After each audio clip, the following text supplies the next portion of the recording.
In this video, I'm going to show you how to do image and data analysis with Google AI Studio. So as usual, you can come to your Google AI Studio, and I'm on chat right now. So I want to bring in the image that I want to analyze. It's in my system. So I'm going to upload from a file. I have these two images. This first one is a bar chart with a table. So I can bring it in. Okay.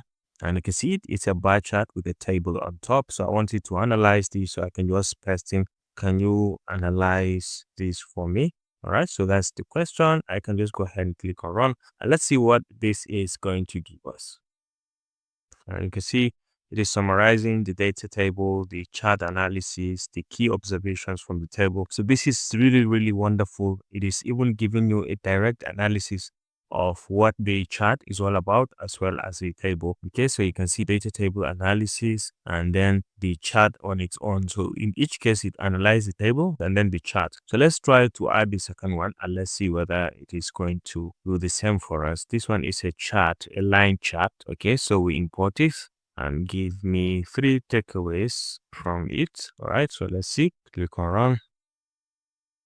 And you can see this is the analysis, the data table, the line chart, and even the 3 takeaways that we want directly from the table. So this is the power of Google AI Studio. It can help you analyze data, analyze charts and images. If you have any, you can easily import it and it will analyze it for you. If you found this helpful, please leave a like.